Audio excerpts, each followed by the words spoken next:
In our first talk, I said that as time and condition permitted, we would also go a little further into anecdotes about General Albert Pike, and perhaps one that would be of interest is rather an evidence of his literary skill, his power of expression, and something of the inner poetry of the man, which made it possible for him to be so faithful an interpreter of works themselves deeply and reverently poetic. The particular fragment that I want to read is taken from a letter, and by nature and circumstances of the letter is important. Early in 1891, one of General Pike's very close friends passed on, one whom he regarded with peculiar and profound affection.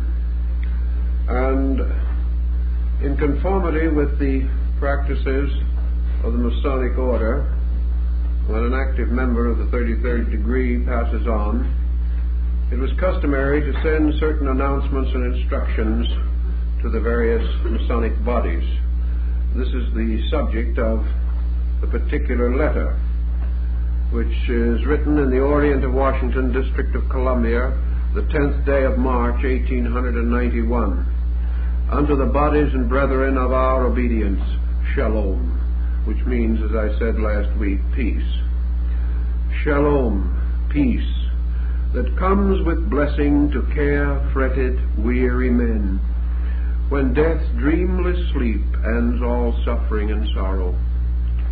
Because it may be that after a little while, long illness will cause total disability, I must endeavor to perform with feeble hand and confused mind this pious duty to the memory of one who was my dearest friend, and whose death is my infinite loss and deprivation irreparable.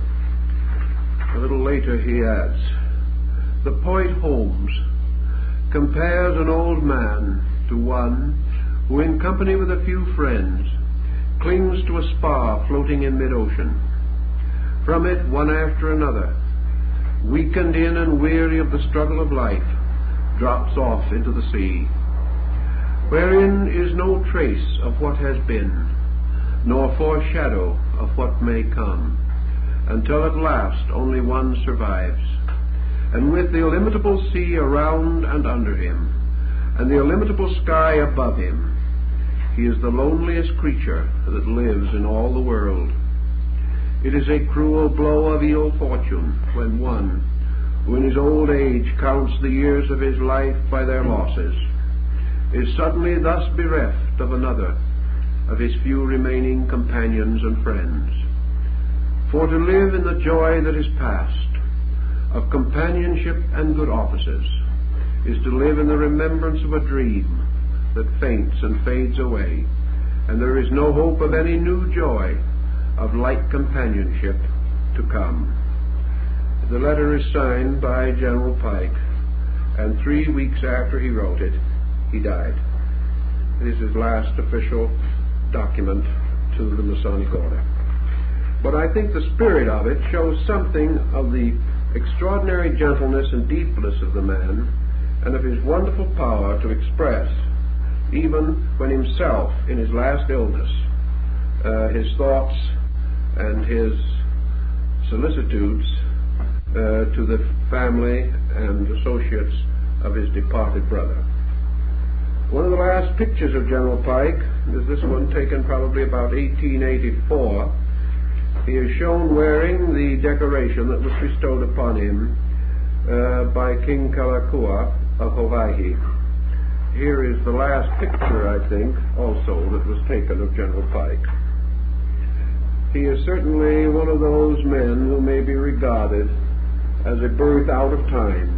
He belonged to a very gentle classical way of life that has almost entirely disappeared from among us. So we have another little episode in his life, and as time goes on we will try to bring in others. But I think for the reason of the weight of our subject tonight that we should proceed with our major trend.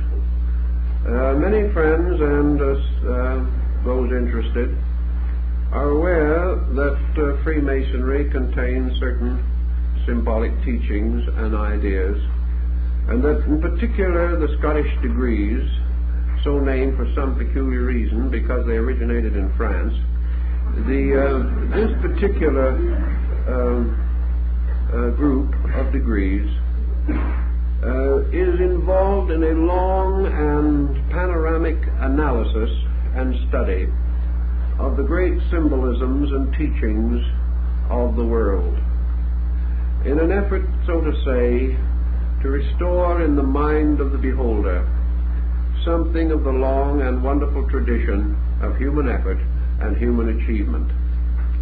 We have already said that General Pike was one of the earliest American students of the Zen language, and also a great student of Sanskrit. Early in his researches, he came to certain conclusions about the origin of Indian culture, and he was deeply and strongly influenced by the Zarathustrian religion.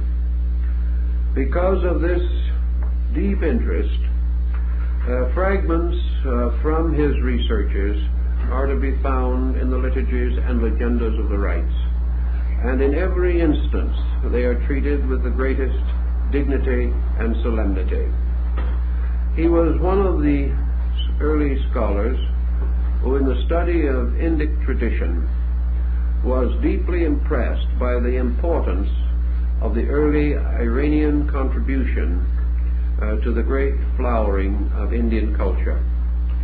And I think the fact that he made his own translations of the Zendavesta and many other of the Persian sacred and classical writings, and also an original translation of most of the Mahabharata and the Institutes of Manu, that we see he was a serious person, and that his vision in this matter should be as advanced and contemporary as it is rather surprising when we realize that in his day there was very little work in this field in the United States. Yet the book with which we are concerned, and from which we will make a few quotations to show the spirit of his researches, was first published in 1871, so that we realize that he was quite a pioneer in this particular field. We may not be inclined to associate Masonic scholarship with these matters, but as we go further we will realize that Masonry did produce a number of very good scholars, such as Gould, Mackay, Oliver, and Pike. All of these men were students of comparative religion. Each one of them, from his own particular facet, his own approach to the broad field, was convinced of its essential importance. Each of these men also was basically an idealist. He believed in values, he believed in religion, he believed in the spiritual life of man. And this dedication also reveals itself through the things that he wrote and said. Now, it is impossible in a manner which is entirely satisfactory, in as brief a survey as we can make of the general pattern, to involve ourselves in all of the bypaths into which the general traveled and explored along his way of thought. I've noticed that in 4 or 5 pages, for example, he will make fairly elaborate references to 7 or 8 different religious systems with certain specific details. This becomes a little too complicated for our present purpose, so that it will be necessary to try to find out certain of his basic opinions and teachings and feelings on this important subject. In the first place, then, Pike was among those who believed definitely in an early migration of peoples from northwestern Asia into what is now called the Indo-Gangetic Plain. He believed that these people brought with them a tremendous wealth of literature, in the sense not so much of books as of traditions and root material from which a great literature could gradually develop and unfold. In other words, they brought the ideas, they brought the teachings of something, and that is one of the things that General Pike was very interested in discovering, if possible, what they did bring and why and how they came to bring it. He therefore enters into a discussion of what are called the early Ayahs, or peoples of the region. And Pike comes to the conclusion that the term Ayah, meaning apparently the selected, or the anointed, or the set apart, or the placed in some unique and holy condition for things to come, that this term was not strictly applicable to a race, and that we have therefore made a certain mistake, he feels, I am speaking from his point of view, that we have made a mistake in assuming that the fact that these people were called the Ayahs makes it follow inevitably that they were exclusively what we call Aryan Hindus. He did not believe that such was the case. He held rather that this term covered a group of values and factors moving into northern Asia over a considerable period of time, consisting of tribes probably from the Trans-Himavat and the northern parts of that region, plus Turanian peoples and Iranian peoples, and that all these together more or less have come in popular mythology to be confused into a race, when really they were a group or a cycle of migrations moving in, and all having a certain sacredness about them, which was responsible for the term of the Ayahs, and that this sacredness was in all probabilities bestowed upon them at a somewhat later date, so that the original designation is not contemporary with the migrations of the peoples. This brings another interesting point, which he feels has a bearing upon our situation. If these migrations took place over a considerable period of time, a strange and remarkable alchemy or chemistry results merely from the circumstance of timing. Time becomes terribly important as a means of modifying certain conditions and circumstances. A people, for example, moving from one area into another in ancient times, carried practically their entire culture with them. Once they had made a long migration, it was unlikely they would ever return to the original place. It was unlikely that they would even make any effort to communicate with it, because they carried with them their own total life. Thus they would center into a new locality, perhaps climatically different, inhabited probably, as in the case of India, by earlier peoples, still functioning, particularly the Dravidian culture. And these people settling and remaining for a length of time and becoming accustomed to and acclimated to a certain region, gradually modified their own culture through contact with other peoples and with the gradual disappearance of their own immediate contact with earlier heritage. Thus they became a comparatively new people in a new area. But they also contained within their tribal tradition and national existence the roots of their beginnings and the great mythologies, legends, and convictions which moved them.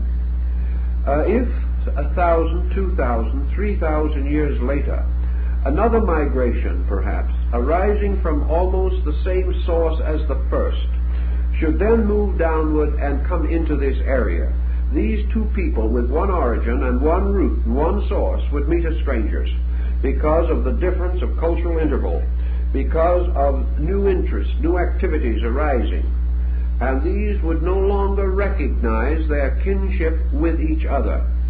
The new peoples would have made certain modifications in their beliefs, in their doctrines, in their ideas, and might very well have been somewhat influenced by the tribes and groups into whose environment they came. Gradually, therefore, from similar sources or from almost identical beginnings, through waves of migration, strong cultural differences could come into existence, gain certain authority and validity, and result in distantly related peoples meeting as total strangers, even though perhaps in their origin such was not the case. Pike is then concerned a little bit with what these people brought and why it was to play so important a part in the cultural life of our race. Why was not the heritage from somewhere else more important? How did it happen that so many great streams of doctrine have come into existence and died? And why is it that one with a very strange and remote background should have become so extremely powerful and had such a lasting and enduring existence? General Pike in Morals and Dogma also points out that we have little, if any, appreciation of the actual magnitude of the influence that began in the Transhimavat, that it represents far more than we will perhaps ever be able to recognize, that it not only influenced Asia and the Near East, but has influenced practically every culture on the face of the earth, that it continued to migrate and move, changing words and names, but not necessarily losing philological identities, because underneath various words and terms in Germanic, in Slavic, even in the Latin and Greek languages, in the Hebrew, and in the dialects of the North, Central, and South American Indians, we find definite kinships with the root words and root ideas of Northern Asia. Therefore, we can say with reasonable certainty in his thinking that there is practically no religion, no philosophy, and no science known to man which has not in some way been strengthened, encouraged, motivated, propelled forward, enriched by this original power that came from North Asia. Recognizing, therefore, that Asia seems to have conferred an impulse upon the whole world, Pike comes to the inevitable conclusion that there was something profoundly important, something undeniably forceful, something which man himself simply refused to permit to die. Man refused to depart from it. And by another strange and amazing circumstance, man was never able to outgrow it. He was never able to find that he could cast it aside as something no longer vital, necessary, or useful to him. Although Pike did not live in the days of Freud, Adler, and Jung, he did experiment with the psychological factor in thinking. He became convinced, therefore, that the great stream, which in some places he, with some apology, simply calls together the Veda, that this great stream undoubtedly flows not only through the world, as he says, like the 7 sacred rivers of the Punjab. He also says that it flows through the living fabric of human consciousness. That in some way, this ancient lore, this old doctrine, arose from some extraordinary degree of integrity within man. That man, therefore, comes back to it when he is at his best, and departs from it only when he is at his worst. That in some mysterious way, when securities, prosperities, and indifferences dominate him, he forgets the law. But in his emergency, he returns to it, and is comforted by thought which the East has put into words, but which Western man has sort of felt in his soul, that whenever virtue should fail upon the earth, the law again would come forth. That this something, therefore, is essentially part of the total psychology of man, and that no other stream of lore, no other great symbolic structure of belief has touched man so deeply, held his consciousness so firmly, or required such periodic restatement in order that man himself might keep faith with himself. And from the time in which Pike lived and from the general attitudes of the day, I think his position in this was that of a very liberal and sincere man with a deep appreciation of values. Concerning the entire problem further, Pike goes back still beyond this, and he divides the concept of man concerning the origin of sacred things into two essential schools of belief. One is the belief that man is strengthened or ordained in the beginning of his existence by revelation. In other words, that at the root of the great spiritual tradition of the race, which he identifies always with this great Eastern complex of motions, that this motion began as mythology or legendary or lore would seem to sustain by the pronouncements of sacred persons whose individualities and personalities are really beyond our understanding, and whose existence is so shadowy that we can scarcely delineate it.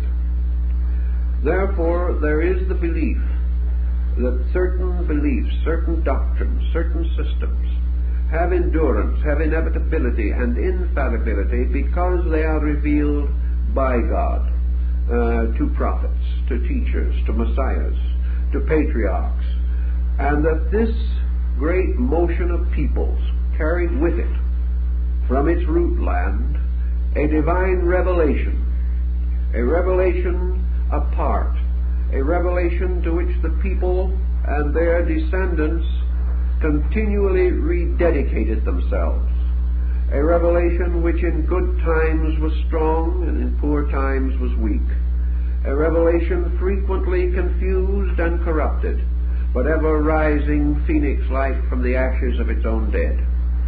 This concept that these things came from an independent source, from a source beyond and above man, came by way of mediators, came by way of persons who through one circumstance or another were brought like Moses or Zoroaster into the presence of the Most High and received the direct word of truth from those roots and sources which human beings normally cannot approach, and nor can they fully comprehend. Then Pike points out that there is a second line of tradition that also must be given a certain amount of weight, namely that man's spiritual insight arises not from revelation, but from insight within himself, which is the root of a kind of revelation. In other words, that the human being is actually releasing through his own nature that God quality within himself, that power of internal, veritable cognition, by which man causes his doctrines, his philosophies, his religions, his arts, and his sciences to come forth out of himself. That in coming forth out of himself, and therefore not following the theological structure of revelation, should not be regarded as conflict. It would only be regarded as an effort to understand the working of the one supreme power at the root of existence. Whether this working is from the sky, or from strange supernatural beings, or whether this working is outward through creation itself, Pike, I think, is inclined somewhat to value the second point of view. He believes that the gods working in the roots of time work not upon but through men, and that from the earliest time man's search for light was always the effort to release his own godhood, a spontaneous divine power within himself that would not and could not be repressed, and that therefore true revelation was also insight, and insight was revelation, and these two cannot be completely separated. For the internal life of man shares the eternity of all other things. And whether we regard this revelation as coming from the furthermost or from the innermost, either way we regard it, it is the same thing.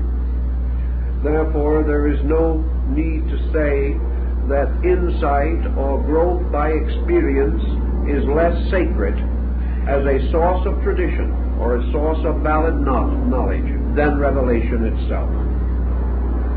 One, things are revealed to man. By the other, man reveals things through himself, and they become known to himself.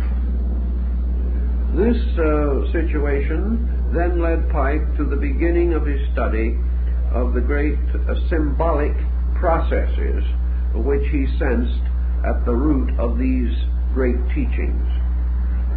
Being by instinct and nature, as his rituals and his writings and his interpretations imply, a symbolist, a person who believed tremendously in the integrating and releasing power of symbolic form, Pike presented himself with this equation.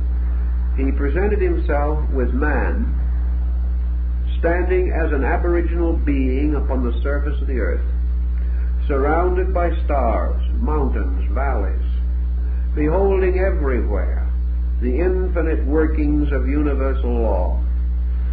Man stood like a newborn child with eyes first opening, perceiving all things with the first natural emotion of his kind, wonder.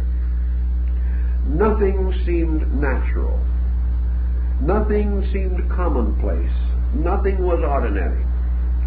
And yet, by the very wonder of it all and by his own childishness, nothing was extraordinary. The ordinary and the extraordinary were one. The wonderful and the real were not divided. Man contemplated the mysteries of existence without the kind of awe that we know, but with the wondering insight of childhood. He did not have the false indication or inclination to bow down and venerate. Like the small child, he had only the inclination to accept, the inclination to reach out his hands to the sun, reach out his hands to the moon. The distances meant nothing to his primordial thinking. The stars were only what they seemed to be. But whatever they were wonderful. And most of all, this wonder gradually focused itself upon those things nearest to man. The wonders of the sky, of the heavens, of the seasons, the strange mysteries of existence, the storms, the lightning, and the thunders, all the mysterious flames that rose in the sky from the great blazing altar of Agni, all these things became one group of wonders. But these wonders were so superior, so aloof, so strange and universal in themselves, that man did not immediately feel the need to examine them. Perhaps he lacked the audacity of modern man, who will examine anything, whether he discovers anything reasonable or not, he will continue to examine. But man then, by nature of his own existence and by his own circumstances, began to experience other wonders. And some of these wonders that he experienced were not so wonderful. They were, many of them, terrifying. The sky normally did not terrify him unless a great storm moved across it. But the animal terrified him. The strange gleaming eyes of night, representing some beast waiting. This terrified him. The individual was also perturbed and concerned by certain things that he beheld happening to himself. He experienced the mystery of birth. He saw childhood and youth. He saw maturity and age. He saw decrepitude and death. These things came directly to himself. He experienced pain. He began to feel the pang of loss He began within his own strange, simple nature to gather up heaps of stones or pebbles or shells or bright rocks and say, these are mine. Then somebody else would take them away from him. And slowly the wonders of the heavens remained a strange palace of gods beyond, but the wonders of the earth became a source of concern, a certain fretfulness, a certain disillusionment. Man began to sense that in this great world of wonders he was curiously and strangely weak, that he seemed separate from great things and bound to small ones, that he had to fight the problems of hunger and shelter, and he had to grope his way to the mystery of fire. He had to learn to defend himself. He had to learn so many lessons that little by little a division took place in his psychology, in his thinking. He divided life into two things, what we might term theoretical and practical. There was no division, actually, but theoretical things were grandeurs that did not directly touch him. Practical things were infirmities that he had to face every day. And in spite of everything, we see it in children growing around us. This division takes place. And by this very division, General Pike points out, the gods inevitably began to retire to the sky, because they were not quite available when man needed them here. The gods, the greatnesses, the great powers became less and less immediately accessible to man. He did try to recognize their values and their powers, but still, in spite of all his offerings, in spite of all his prayers, in spite of all his acceptances and his rejections, life came and life went.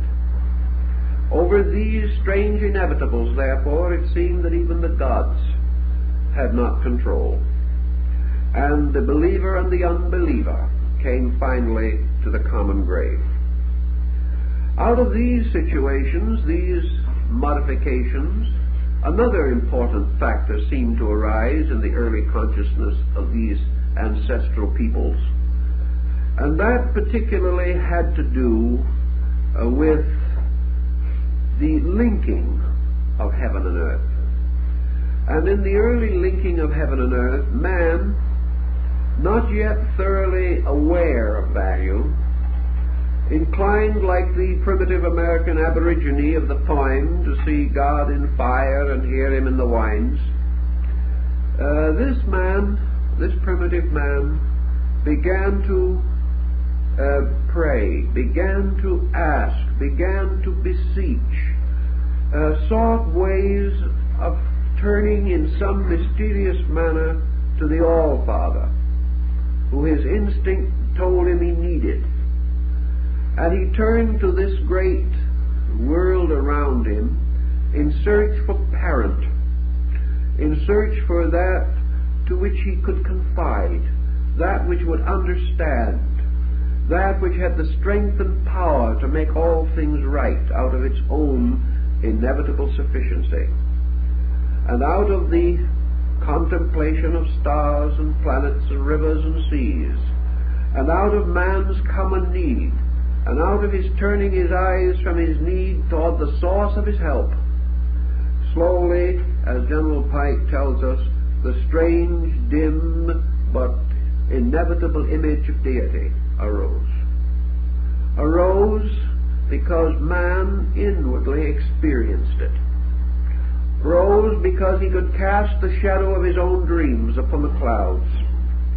Rose because he demanded it, invoked it by the strangest and most subtle magic of all, the magic of necessity.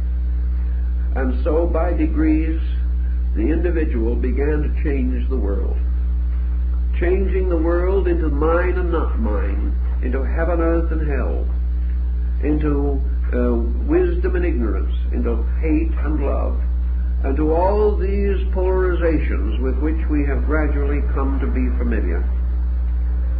Because this process was strangely natural, because there was about it this integrity that we do not appreciate perhaps in our confused time. It might be well to draw an analogy or take an example that would tell us something of what we mean. Suppose we say that a child born into this world was born into an absolutely natural environment, an environment in which there were no false values, an environment in which everything was honest in its own strange, mysterious, inevitable honesty, the honesty of a truth or a fact uncorrupted. And that this child, growing up in this world of facts in which there were no myths, no legends, and no lore, a child growing up building its life entirely out of only the sense of its internal need, and perhaps the very dim and distant paternal help of a great believing parent who led that child only in gentle ways. Is such a child so brought up, so given opportunity, its life not deranged or disarranged in any way by the prejudices and intemperances of a highly complicated society, this child might grow up to be an honest person. It's quite conceivable that this child would have that kind of a beginning that psychologists like to talk about, that wonderful normal background.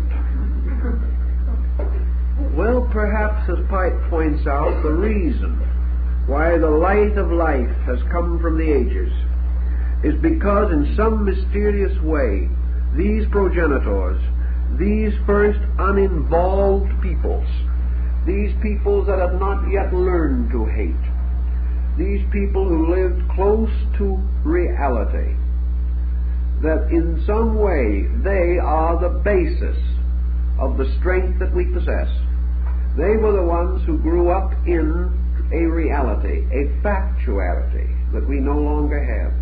And because of this childlike honesty with which they face life, they have left the imperishable monuments to us, because they were the only ones who were able to leave tradition before they were spoiled themselves. Later they were spoiled, but in the root of things they were not.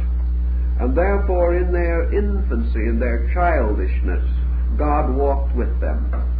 And because they were all wonder and all believing, because they used only the simple faculties of primordial creatures, they saw true, they dreamed true, and they came so close to reality that they have left us simple guides and rules. And what we call progress is our own eternal effort to be as simple as they were, to rediscover the directness of something which we have lost.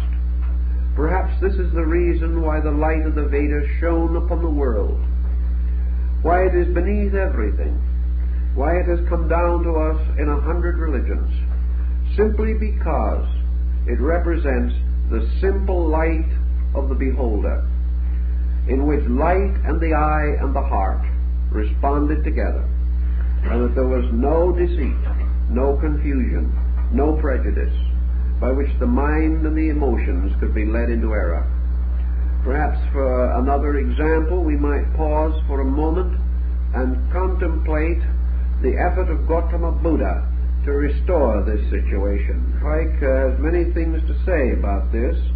We're not here today or this evening to compare Buddhism and ancient Aryan Hinduism, but we are only trying to make a point, namely the point that we brought out last week, this mysterious power of essential cognition, that the only way to see truth is to see without preconception. The only way to intuit truly is this mysterious quietude which we must cultivate, by means of which we can truly be still and know. So Buddha says that if all of the volition of the will, all of the pressure of the machine of the sensory perceptions is brought into an absolute suspension, man then is no longer a seer. He is himself the total of the thing seeing and the thing seen without division. In this situation he cannot be deceived, because no man can be deceived who does not first deceive himself. Thus these primitive people, not being smart enough to deceive themselves, have left us a heritage relatively free of deceit. There may be many other explanations, but because of the situation we have, perhaps that is far enough in the general's thinking to show that particular phase of his mind and how he attempted to work with these problems. In his study, therefore, Pike first establishes what he might term or considers to be one of the most primitive and valid forms of human worship, and that is what he calls the worship of nature. He tells us that these ancient peoples, because of their peculiar insight, did not see nature as we do. We see nature as body. Ancient man saw nature as soul or life. We see nature as procreation. He saw it as psychic generation. We see nature as an arena or area of confused actions. He saw nature as a field of eternal motion. To him, therefore, the worship of nature did not mean that he bowed down to any ordinary weed or spear of grass that came along. Rather, man sought for and found the psychic life of nature. He saw nature as soul moving through body. He saw nature as a kind of wonderful living entity. And early in his thinking, he came to the inevitable conclusion that nature was just as much alive as he was. That he was not a living thing in a dead world. He was not merely an animate being in a mechanistic a machine of some kind.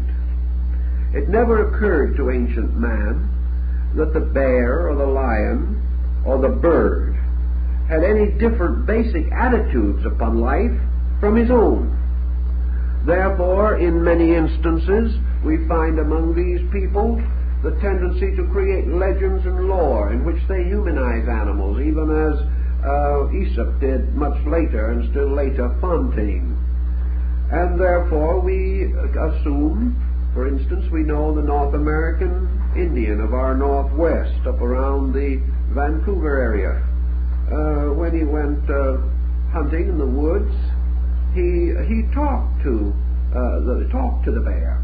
When the Indian of the plain killed a buffalo, he made a ceremony, smoked the pipe of peace to the soul of the buffalo, sat down and talked with it, just as you would with another person, explaining that he was not out hunting because he wanted to kill something, but because he had to live, and therefore that he really sincerely hoped that his need would be understood, and sometime, if by transmigration he should become a buffalo, he would be perfectly willing to let a hunter kill him for the same reason. They had a really heart-to-heart talk about this thing, because it did not occur to this man that the world was different from himself.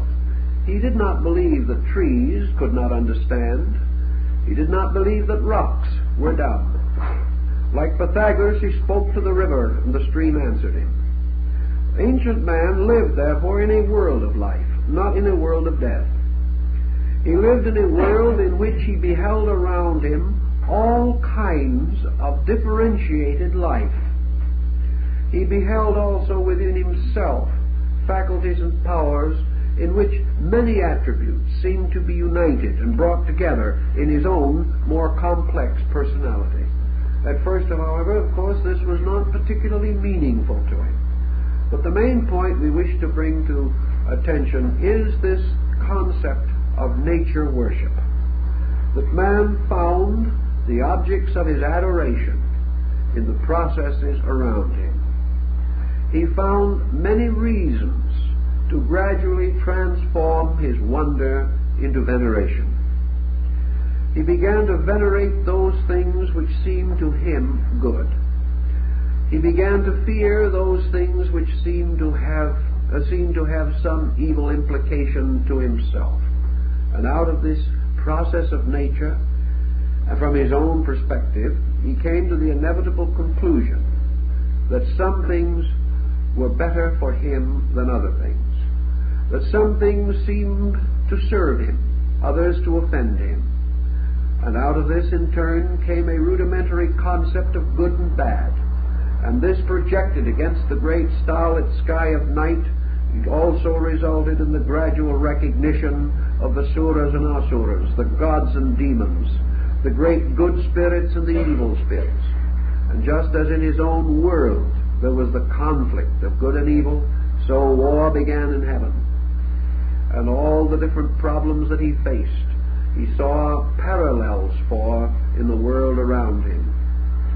Gradually his unfolding faculties, investigating things, to point out one of the ancient adages, that the more he saw, the more completely he became frightened. While he accepted without question, he was at peace. The moment he questioned, he found proof for questioning. Whatever he looked for, he found. And in this seeking and finding, good and bad, simple doctrines and simple ideas gradually became more and more involved, until out of them the ages have produced most complicated theological systems. Primitive man, Pike tells us without reservation, as we have said, regarded the world as alive. Plato refers to it as the holy animal crawling through the sky. Ancient peoples, some felt that the world was a great turtle. Others that it was an elephant standing on a turtle's back. But whatever they thought it was alive. It was the body of a great being. This great being was, in a way, the composite symbol extended from themselves. And this great being, which was the world, became gradually also the visible symbol of the invisible power of God. And as man is a soul in a body, so God is a soul in a world.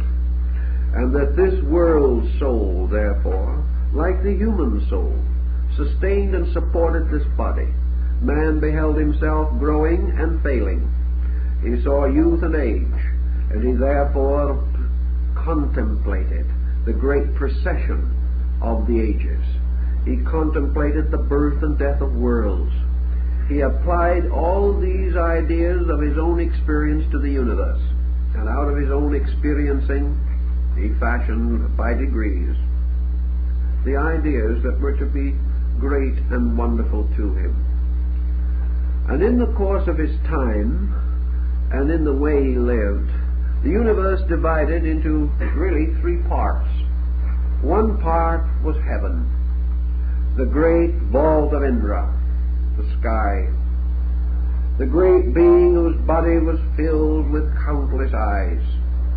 This tremendous and wonderful God, the God of the firmament, the God that was the ancient God, like the Shanti of China, the old one. And in the course of his time, just as this God slowly disappeared under the conditioning attributes of man's own investigation, so little by little the great old God, though not forgotten, though not denied, passed generally out of our common apprehension. It was no longer enough that simply the great sky God was there. This deity began to express itself through its progeny, through specialized and specific attributes, qualities, and appearances rising out of itself. And just as in most religions a Messiah has gradually taken the place of the original deity, so somewhere along the path of this great migration of peoples, the great old God sort of retired, regained new interpretations, was given new appearances, was fitted into other faiths, many of his attributes remaining, but the one attribute which he originally possessed was gone, and that was totality. Instead of totality, man recognizing that unity is never divided, but that division takes place within it, in the process of division, man loses sight of the unity. Therefore, it was, according to Pike, at a very ancient time, it is said that the great God became more or less a martyr, was disfigured, took upon himself sackcloth and ashes, concealed himself in the body of the world, and was then known only from his appearances in the world. And as Uranus, the great god of the Greeks, was defamed, injured, afflicted, mutilated by those who sought to steal his empire, so the great father deity of the Aryans was gradually obscured until he appears again only as the eternal penitent, the eternal mendicant, the one who must bear the burden, the sin, and the misery of all things. Then in his own place come forth the things out of himself, and they take dominion over him. For once in the great Nordic land there was a one-eyed giant by the name of Ymir. This great giant ruled alone and forever in Gunungagap, the great gap in space. And then there came forth from the body of this great giant its own offspring or progeny, and they turned upon it and slew it, and from it they made the world. Now this, in a sense, is something that Pike feels sure that this particular story originated in Asia. He feels so because to him it is the perfect explanation of the peculiar situation in which the Hindu deity Brahma has become involved in the course of time. Namely, that while still recognized with certain definite veneration, it is also true that this deity is valued, is important, is conceived as great, somewhat in a different or mysterious way. For it is his own Son that brings him back into life and light again. He is the victim, or he is the sufferer who is redeemed by his own Son Vishnu. And it is only through the will and love of Vishnu that Brahma is again born, and is born, of course, upon the lotus blossom, while Vishnu sleeps upon the serpent of eternity. And Pike has something to say about this, which I think is important. And it's interesting to us because of the time, as I say, in which it was done, in comparison to the tremendous amount of literature that we have today.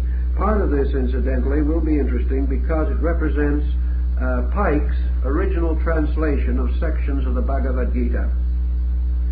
He tells us, as Rama, the epic hero, armed with sword, club, and arrows, the prototype of Hercules and Mithras, he wrestles like the Hebrew patriarch with the powers of darkness. As Krishna Govinda, the divine shepherd, he is the messenger of peace, overmastering the world by music and love. Under the human form, he never ceases to be the supreme being. The foolish, he says in the Gita, unacquainted with my supreme nature, despise me in this human form, while men of great minds, enlightened by the divine principle within them, acknowledge me as incorruptible and before all things, and serve me with undivided heart. I am not recognized by all, he says again, because concealed by the supernatural power which is in me. Yet to me are known all things past, present, and to come. I existed before Manu. I am the Most High God, the Creator of the world. And although in my own nature I am exempt from liability to birth and death, and am Lord of all created things, Yet as often as in the world virtue is enfeebled, and vice and injustice prevail, so often do I become manifest, and am revealed from age to age, to save the just, to destroy the guilty, and to reassure the faltering steps of virtue. He who acknowledgeth me as even so, doth not in quitting this mortal frame enter into another, for he entereth into me. And many who have trusted in me, and have already entered into me, being purified by the power of wisdom, I help those who walk in my path, even as they serve me. This he then explains in the sense that the great deity, the great simple collective unit power, the inevitable, the unmovable, the unchangeable, the essence of all things, that which is both being and becoming, this being was originally held under the symbolism of sky.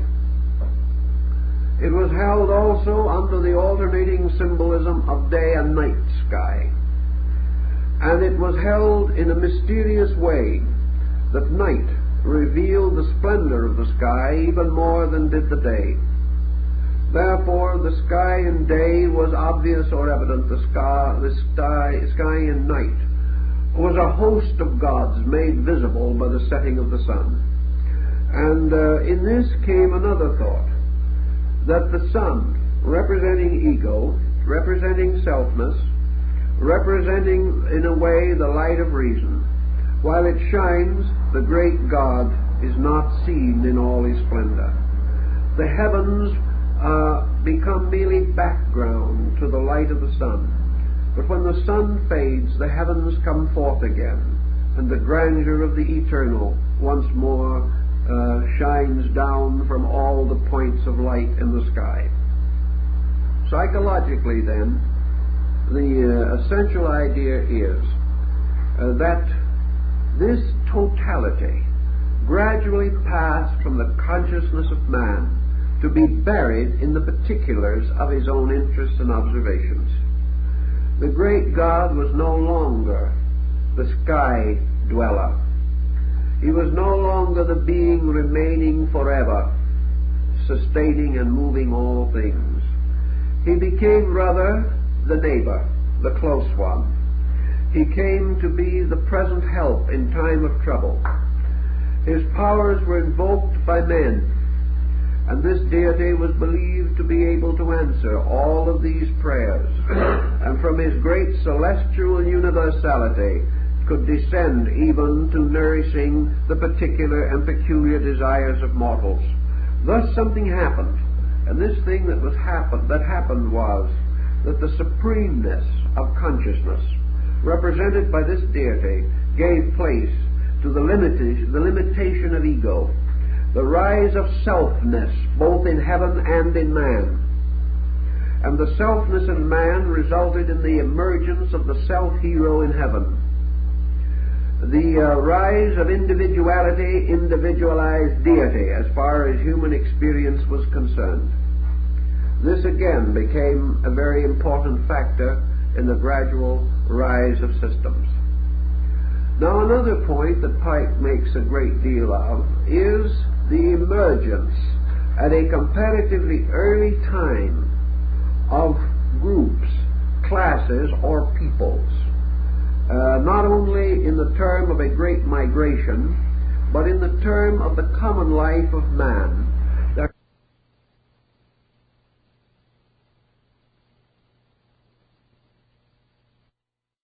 In other words, the prophet, the great teacher, as Buddha later said, has gone forth into homelessness.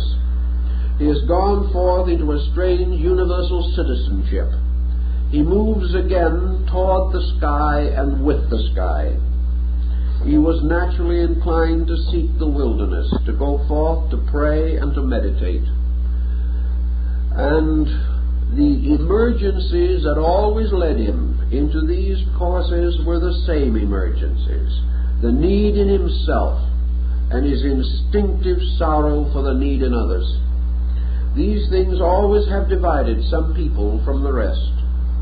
And somewhere in this great early time of things, the beginning of great institutions began to take place. Pike says that the mysteries of the Greeks, Egyptians, and Romans were all derived from the mysteries of Persia and India.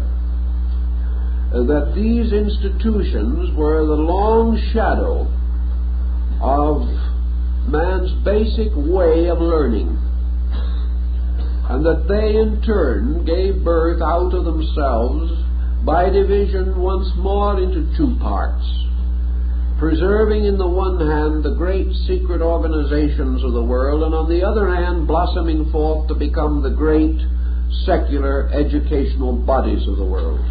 These two divisions happened. That part of learning which turned back to the contemplation of cause became religion. That part of learning which turned to the contemplation of self became philosophy. And that part of learning which turned to the contemplation of nature became science. And these things were all just the way in which some primitive man seemed to turn his head. If he turned it one way, it was one thing. If he turned it the opposite way, it was the other. Not literally and physically his head, but his point of view, his perspective, his use of the faculties with which he had been endowed. If then we may say that there is much to indicate certain points, what do we then find as the first prerequisite of the patriarch, the prophet, the great teacher? Not just the aged one of today, but the great patriarchal figure that stands like Manu against the dark and mysterious curtain of history. The first thing that we always do, the first thing that we inevitably, subconsciously visualize, is that we associate the patriarch, the prophet, the great emissary of wisdom, with age. We instinctively, in our psychological experiences, always think of the teacher self and visualize this teacher self in dream or vision as an ancient and venerable person.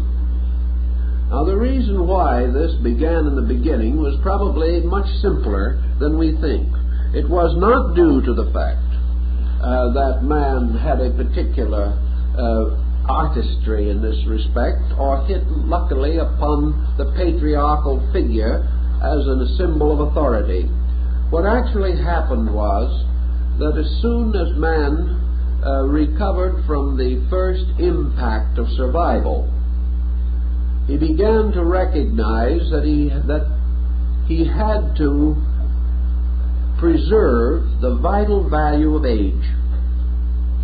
So the first teachers of primitive man were the elders.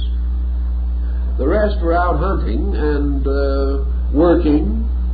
The rest were out protecting the tribe. But when the hunter grew too old to hunt, when the mother was no longer able to bear children, when the physical activities of the struggling people could no longer be borne by the decrepitude of years, age began to reveal from itself one other value, a great value. Age remembered. Age went back. Age began to speak with the wisdom of years, of experience. Age had already been through these problems many times. So even today, among primitive people, when a great problem affects the tribe, the elders are called. And this is important because if they hadn't had this use, the elders would probably have been exterminated, as they are in many primitive peoples who have different types of philosophy. But suddenly it was realized that the elder was worth his keep. He was worth his keep and worth his food and worth also the admiration of his people, because he spoke with the long memory, as it was called. He knew heroes then dead and could describe them to the living. He could remember the great king whom the children had never seen, but whose wonderful deeds they wanted to hear about.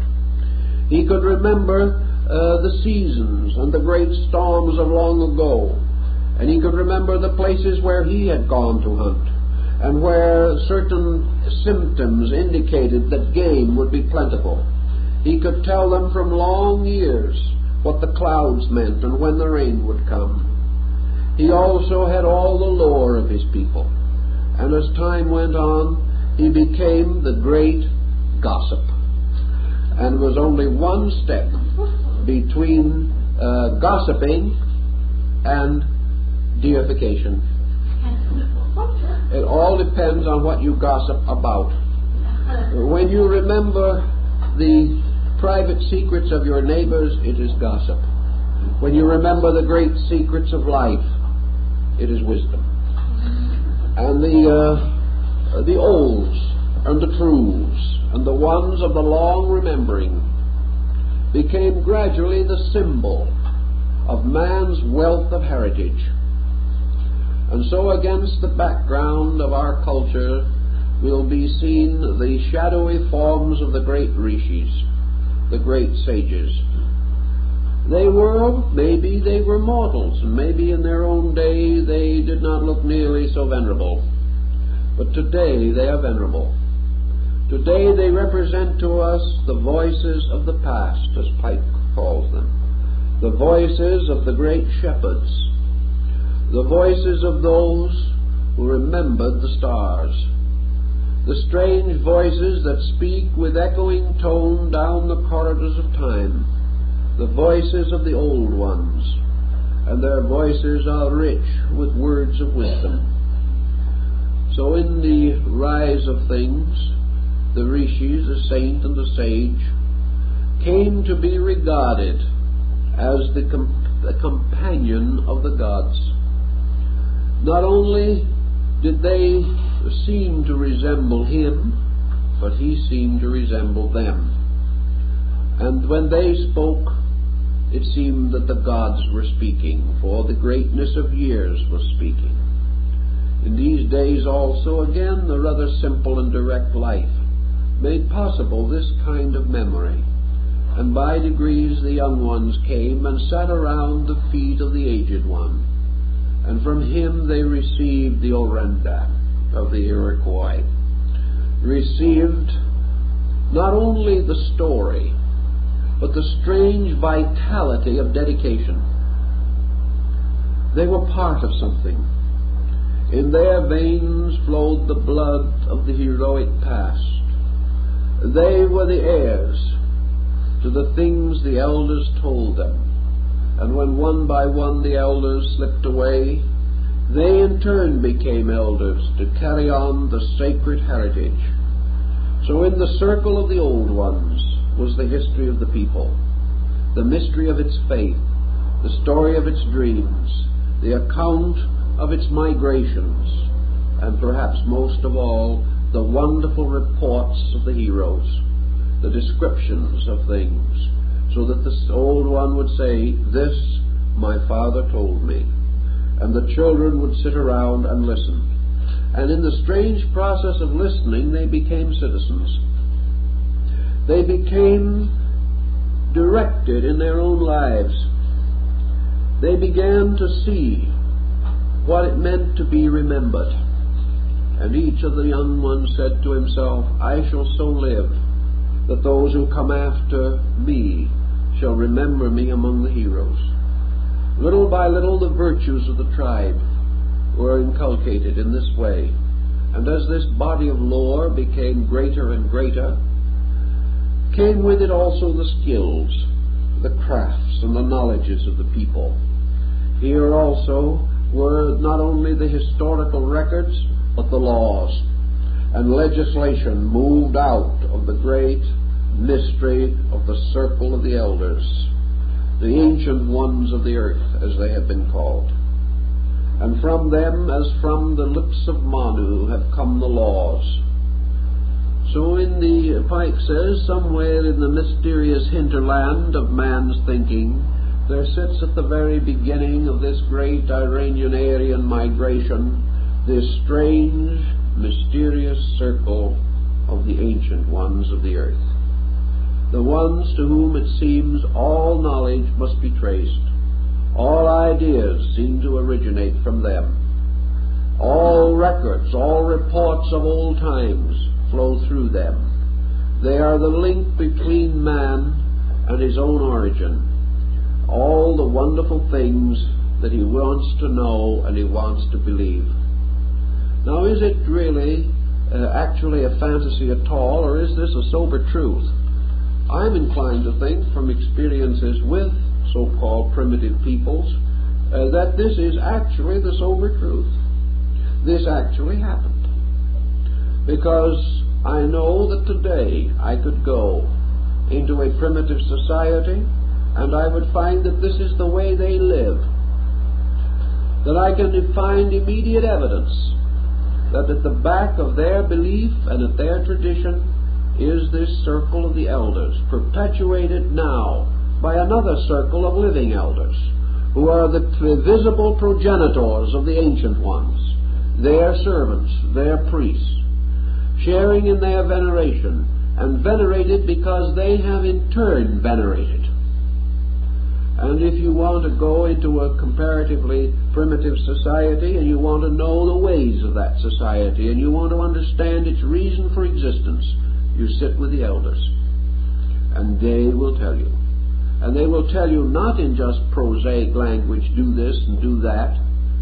They will do as ancient man did. They will sit back, they will be quiet, they will take their time according to their own pleasure, and when they have decided, they will speak with a strange tongue. So they will say also, I will tell you a story.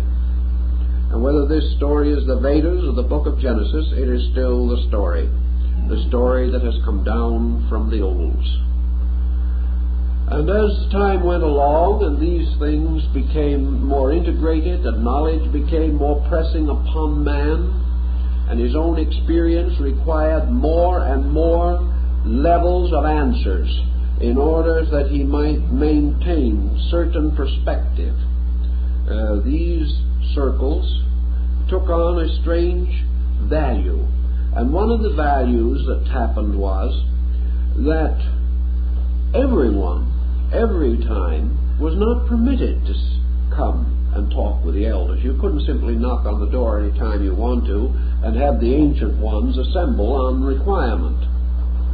So to speak to the elders, to know them, to be taken into their story, to sit at their feet as the disciple at the feet of his guru, this was an occasion. This was something that might not happen often, something rare, something you had to live for and build for.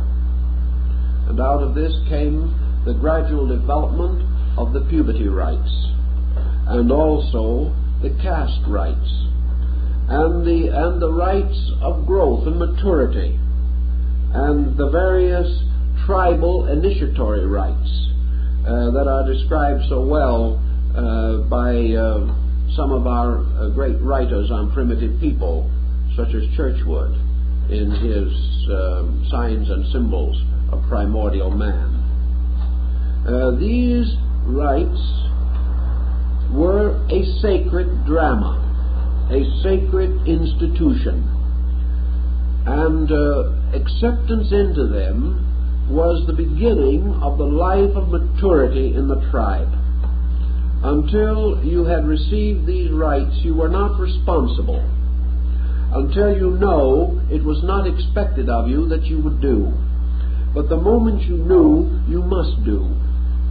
Because to fail after we once possess knowledge is a grievous fault, but to fail without knowledge may only be a symbol of childishness. So when the time came for the child to become accepted into his people, he was purified, he was prepared, he was consecrated, he was tested and tried, and then at the proper moment and with proper ceremony, he was brought to be instructed by the great teachers. These were the great teachers. He had met them all, perhaps, and played beside them in the village street. But when they gathered for this purpose, they were something else again. They were suddenly very grave and venerable people, sensing their own responsibility, the responsibility of carrying on to him the tradition that must not die. So, with proper ceremonies, he was tested, tried, and informed. And having been informed, in Egypt the child lock of hair was cut off, and his milk name was taken away from him, and his man name was given to him. And he was then expected to go out and carry his part of the burden of life, and to carry the responsibility of his people, and to be above reproach in character, because now he had seen. Now he knew the reason for his own existence, and he knew the great and wonderful story of his people. Therefore, in pride he should walk, with his head high, proud that he was part of so great and glorious a social structure. He must defend it with his life and honor and his worldly goods, and never betray it. Thus, out of this background came the gradual rise of the great mystery institutions of India, Persia, Egypt, Greece, and the Americas. Here also came gradually from these mystery institutions, as budding from an ancient stem, secular education as we know it. Gradually the importance of arts and crafts and sciences were emphasized in man's economic survival, and education became the transmission of man's acquired skills rather than the perpetuation of man's internal insight. So for lack of insight, his skills lead him into trouble. But the ancient system placed his moral character first and his vital attainments high in this pattern. Pythagoras of Samos in the 6th century traveled through most parts of the known world of his own day. He visited many of the great sanctuaries of the mysteries. He learned that the Egyptian of the cult of Osiris believed that their deity in the form of a sacred bull had been driven from India and had been brought from Asia into the temple. He learned of the indebtedness of these peoples to each other, and he also realized that if this great stream of the great Iranian-Aryan tradition did flow around the world, it flowed because of the existence of this great interrelated system of esoteric educational orders. Pythagoras discovered, and after reaching, visiting, and affiliating with more than 20 great religious groups, that in his day, this stream of tradition, moving from the East, was moving with an adequate mechanism, that this mechanism was a system of education that then prevailed, that this system of education, like tubes or pipes, channeled the great water of life, and that as late as the 2nd or 3rd century A.D., that actually the great religious centers of both East and West were in communication with each other, and that all these systems and all these channels recognized their common dependency upon one great stream of spiritual light. If this be so, and there seems much evidence to sustain it, then we can understand how this ancient river, falling from the head of the gods, did descend not only into the great Indo-Gangetic plain, but through the mysteries, flowed into Egypt, Greece, Samothrace, Sparta, Eresus, to form the great rites of the Kabiri, and many other of the Dionysian cults. Orpheus came from the east to Greece, bringing the same tradition. And the reasons, therefore, perhaps, that we find traces of one religion under the numerous and almost countless separations of sects today is that religion, in its turn, as we know it today, for what we call religion today really had no counterpart in the ancient world. But what we call religion today is really the opening of the doors of the ancient mystery temples and the flowing out of their teaching into a more democratic type of society. What we study in school today was once part of the mystery religion.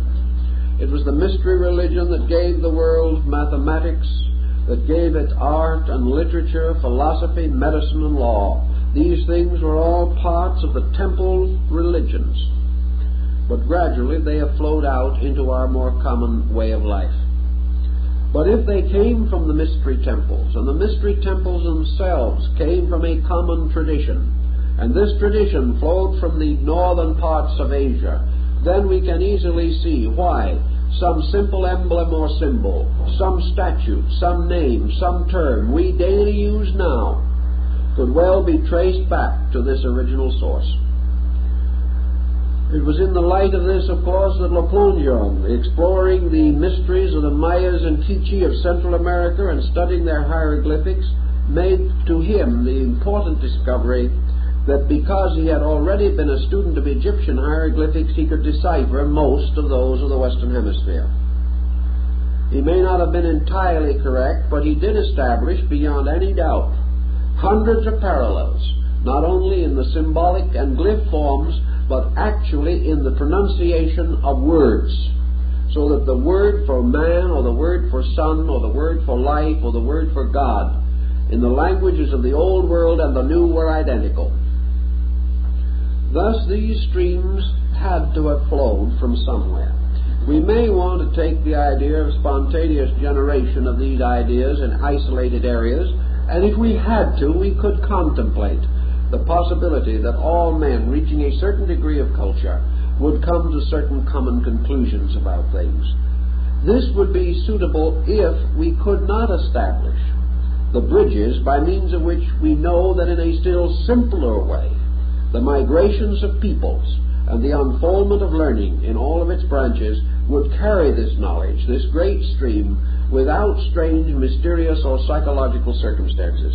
It is as common as the bow and arrow migration or the swastika migration or any of the other primitive, symbolic, migratory patterns by which we have learned to measure the travelings and adventures of peoples.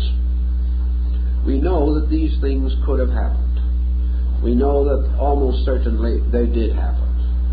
And we know also that practically every scriptural book of the world today is indebted to those of Asia, simply because in this Asiatic pattern we seem to come upon the oldest and most clearly defined example of something, and that the motion of these peoples through time gradually resulted in their domination, and with their domination in many regions, their ancient beliefs came to permeate and dominate these regions, slowly causing older beliefs or other unrelated doctrines to be submerged.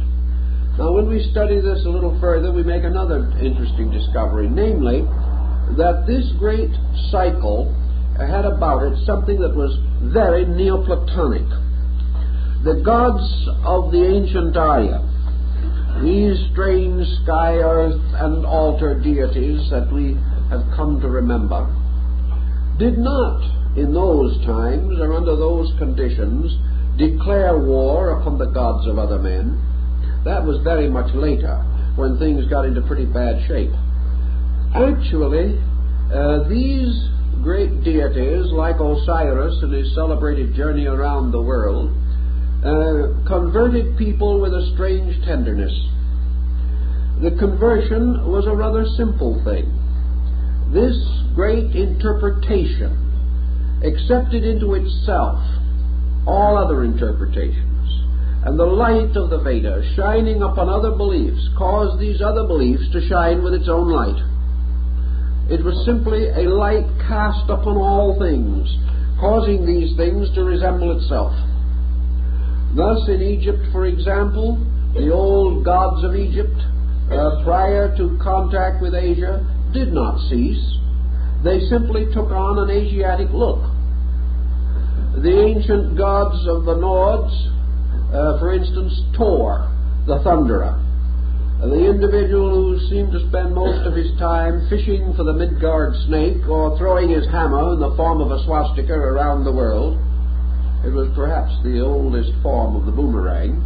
This deity was once the supreme deity of the Nordic pantheon. But later, when Odin, or the Teutonic Wotan, probably really Prince Sigi, a Scythian prince, came from Asia and came into domination in this area, he did not go to war with Thor. He did not destroy him. He did not say he was a false god. And when the great cult of Odin was set up at Uppsala in Scandinavia, Thor was invited to dinner with the rest. Thor became a member of the new family. Thor became merely an attribute. He became an embodiment of one of the characteristics of this new doctrine. So in many instances in the old legends we hear that saints going forth like Padmasambhava in Tibet, first of all converted all the demons, converted all the false gods, and made them all members of the true faith. It was a wonderful thing. It was done very nicely because these deities simply became repolarized so that they became the aspects and attributes of the new principle which was taking over. Thus, in practically all of these faiths among the ancient peoples, particularly back at about that time which we call the Dark Curtain of history, we see a marked change in the pattern of the divinities. The old hero gods, the gods of lesser station, the old fighters and rumblers and tumblers of the early days, sort of fade away or become associated with a newer and better spiritual perspective. They then become the obedient instruments of the new faith. They were remembered and continued to have certain honors paid to them, but they had been changed until they were compatible with the new doctrine. And wherever it went, this great stream of vitality absorbed and reinterpreted other faiths or found itself in other faiths until finally all of the conflict or inconsistency was dissolved. As a result of that, other elements are present in all religions. But the great basic elements of this tremendous tradition survived and dominated and continued. Pike, explaining his concept, makes a great use of what he considers to be one of the oldest and richest forms of nature worship. And he devotes in his writings many, many pages, including learned translations from Hebrew, Persian, even Coptic Greek, and a careful study of the available manuscripts and records of the Egyptians and of the East Indian people and the Chinese, to prove very definitely the supreme importance in the psychic descent of man's great stream of faith, the supreme importance of the symbolism of the worship of fire. Now, Pike is one of the first, of course, to remind his reader that the worship of fire is entirely a symbolic ceremony. Fire was no more worshipped by fire worshippers than the sun was by sun worshippers. Always fire became associated in an early time with life. Fire was the first discovery that completely altered and changed the destiny of man. Agni, the spirit of fire, like Prometheus, was one of the first great friends of man. Fire to primitive man had a series of mystical connotations. By means of fire, it seemed that man could create life. He became a magician. He could invoke radiance out of darkness. Fire had many, many meanings to him, but perhaps its greatest and most important meaning was life. Fire was a life in his keeping, a life that he could tend. Fire was upon an altar, and he could bring his offering to it, and he could protect the fire, and the fire became the symbol of his own stewardship to eternal life. Man began to associate the extensions of the symbolism of fire with innumerable moods and attitudes of his own. Even today, we have the term very closely associated with a great many of our psychological, most subtle implications of thinking. We say that an individual is inflamed with an idea. We say that he is fired by a purpose. We refer to the rise of intellectualism in man as the blazing forth of a spark. We know also that fire was associated with heat and warmth with body, and that death for man was the going away of the fire, going away of the heat, going away of the warmth. A Muslim scientist many centuries ago, attempting to determine the nature of the life in things, performed dissections or vivisections upon living animals.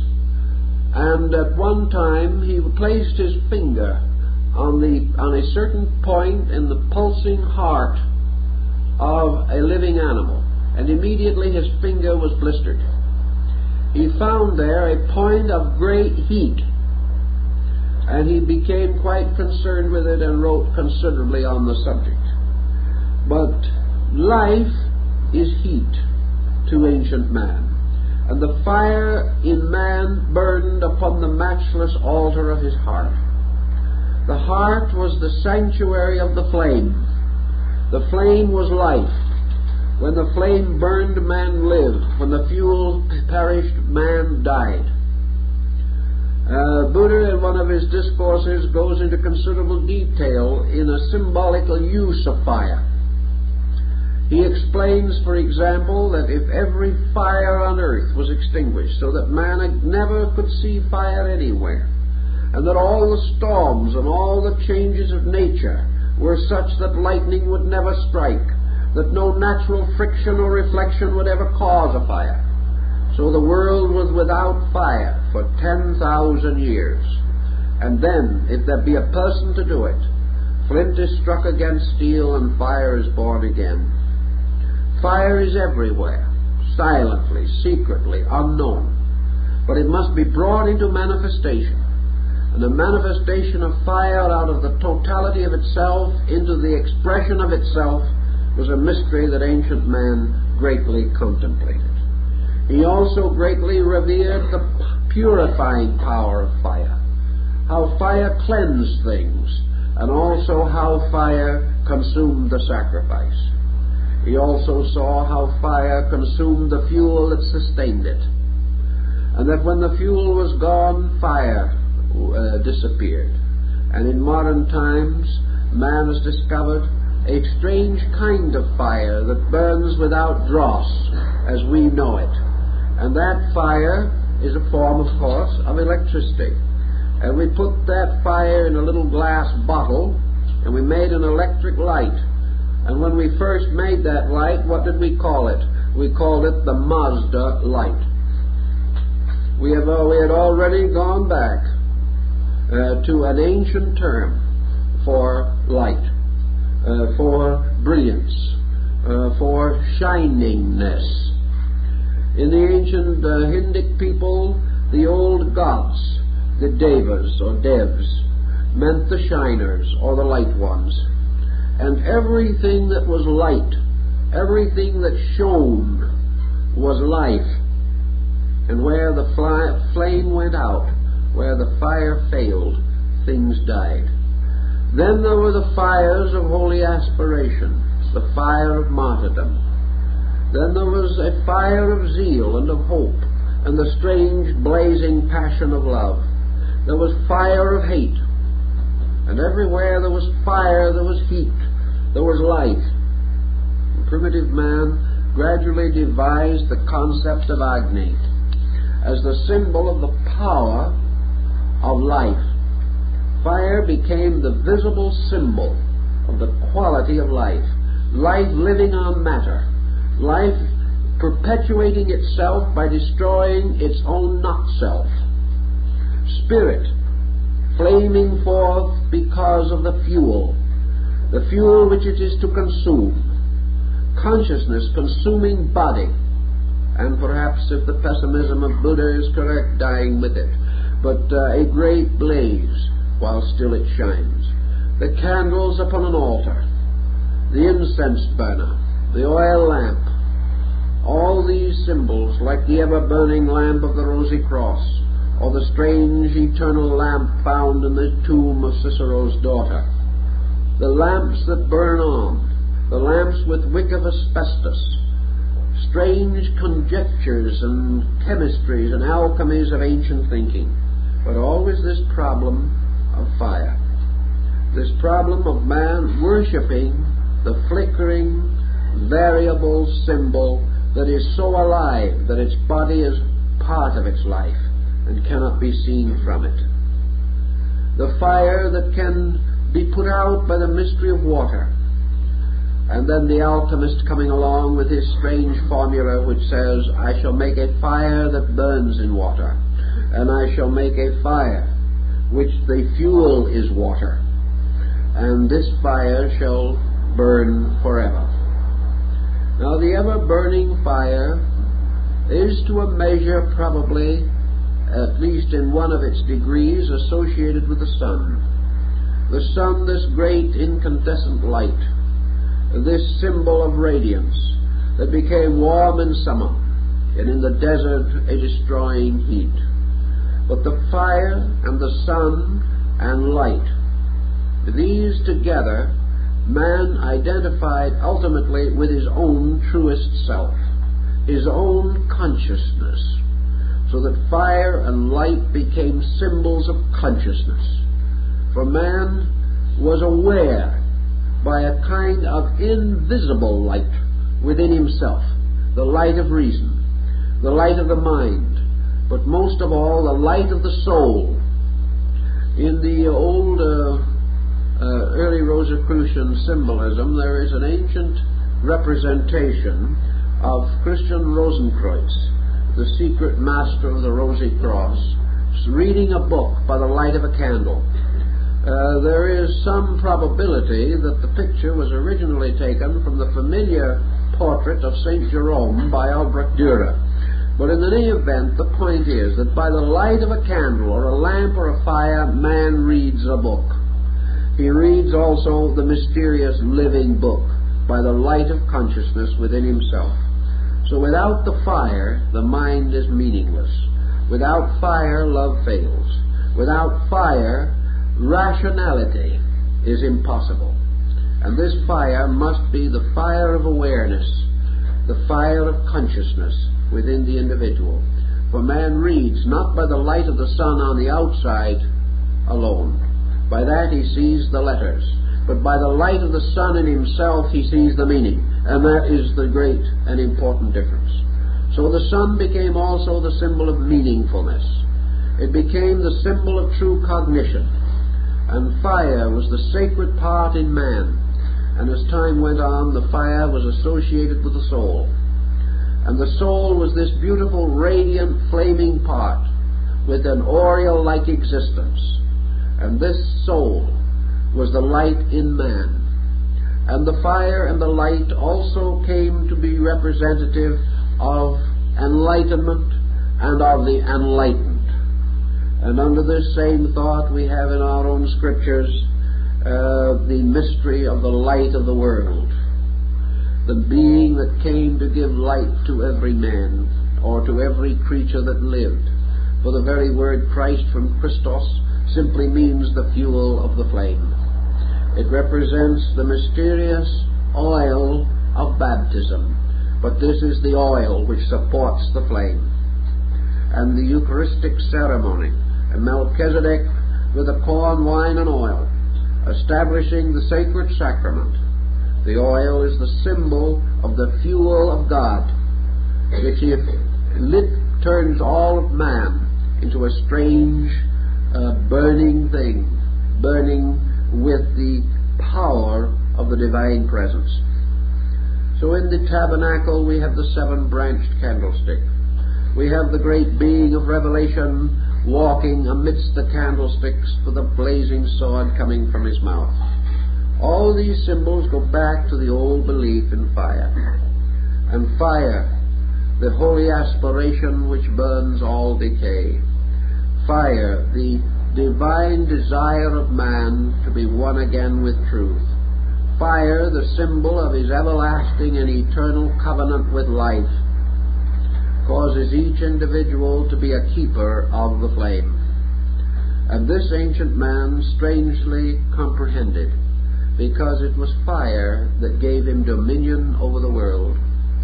And it could only mean that this fire was the symbol of the soul, for it was only the soul in him which enabled him to take dominion. It was only because this fire lighted his life, and that another fire from within himself blazed forth, that man could be other than a brute, and could achieve or attain other things than the beast could attain. So as we say, fire became the symbol of soul. It became the symbol of a covenant. It became the living witness of the eternal before men, for it was the purest of all bodies. And into this flame all dross, all imperfection, all human limitation, all selfishness must be cast as an offering to the Most High. So fire worship came also, strangely, from this great, strange northern region. And in the form of the god Agni, it came to have a very great and important part in the rituals of our ancient forebears. And we might mention one other for the moment. We mentioned last week, but I think we must come back to it again, and that was Varuna. And Varuna was also an ancient deity of these peoples, and Varuna was a strange, airy power. Varuna was a strange, all-pervading atmosphere that linked all things into a strange capacity. Varuna was a lord of middle regions and of parts. Varuna, in many ways, perhaps, if you study the symbolism of the deity, is reminiscent of the psychological idea of mind. Varuna is an intellectual atmosphere, a wind deity, a god of motion and of moving things, a god invisible but made visible by consequences, a deity that also went through innumerable vicissitudes, as General Pike points out. But we have here then sky, fire, and air. Or, as we also suggested in the other discussion that we had, there are certain parallels between Varuna and ether. Not the air as we know it, but the etheric humidity, which science has invented as a hypothetical medium between energy and matter. Thus, as Heraclitus tells us, this peculiar humidity can also be a water deity, or a deity of humidity, or a deity of fertility. And in the, as we told you last time, out of the names of these deities and out of the patterns of them, we gain the elements of the divine name in the ancient ritualistic language. But we have elements that work together in a very strange manner, because we have now actually established a trinity that corresponds to the three elements, salt, sulfur, and mercury, in the Hermetic experiment. And in the 18th degree of the Rose Croix, General Pike gives us some information on the tie between alchemy and the great Vedic mythology, showing again that at the root of chemistry, at the root of astronomy, at the root of architecture, are the parallels once more to this ancient system of thinking, and that these parallels can be restored from any study of essential symbolism in any department of human life. But we have the all-pervading, symbolized by the great 2.5-syllable monosyllable. We have then also fire, and we have air, or air-water, humidity, the ether of space, perhaps the energy or electric field of modern science. These things all working together give us a pattern of primordials, and we have various interpretations based upon the chemistry of these original factors. Mind, for example, as the bridge, the bifrost between Midgard and Valhalla. Mind arises in the form of the great world hero. The great world hero passes the mystery of fire. In the case of the Sigurd saga, the world hero passes through the mystery of the 4 elements, represented by 4 great labors which he performs. This mastery by the hero of the interval, the middle distance between the worlds, is very important.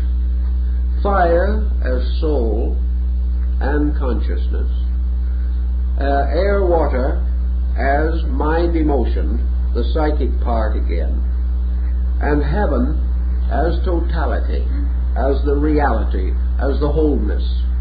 These together create a triangle or trinity, which emerges later for our contemplation in the Brahma Vishnu Shiva concept of creation, preservation, and reconstruction. Always the symbolism remains, and wherever we have a Holy Trinity, from the Temple of Heaven in Peking to the 3-tiered hat of the Dalai Lama and the triple tiara of the Roman Pontiff, in all these we have mastery over 3 worlds, 3 elements, 3 conditions of being. We have man moving from the material through the psychical to the spiritual. We have the individual overcoming the world, nursing the flame, guarding it, becoming a servant of it. For one form of the flame is found in the Grail legend. For the flickering, mysterious, flaming blood in the Sun Grail is exactly the same as the ancient fire of the Vedas. It is the object of the quest. It is the sacramental symbol. It is the symbol of sacrifice and reunion, of renunciation and purification. In all these things then, and also through our own scripture writings and into our arts and sciences, into our legal procedure, into electricity, and even into electronics, we will find the same principles that these primitive persons, or this great wave of simple, direct, true-seeing creatures or beings, brought forth out of the dawn of time and carried with them into all parts of the world. The picture is long and difficult, but I think what General Pike particularly wants us to realize, that the word Freemasonry in its original meaning from the Chaldean means child of the fire. The word pyramid represents the mountain or monument to the flame. That's what the word means. And in the ancient times of Eleusis, when the Hierophant in his robes of blue and gold came forth upon the porch of the sanctuary, his gold and blue robes were the inner and outer circles of a flame with its blue center and its golden radiant core. The garments of priesthood, all of the ancient symbols that we know, are derived from the guardians, keepers, and watchers of the ancient fires. And these fires were brought from heaven by the Druids, who captured the rays of the sun on a reflecting glass. And all the fires of earth are to these sacred monuments reflections of the fires that burn forever in the heavens. And these fires are the eyes of the gods. And each of these eyes and each of these fires in turn is part of the great flame of the one God that lies at the root of things. We are sparks from the flame, and to the flame we will return. This, I think, is probably all we can do this evening, so we will continue with the good general next week.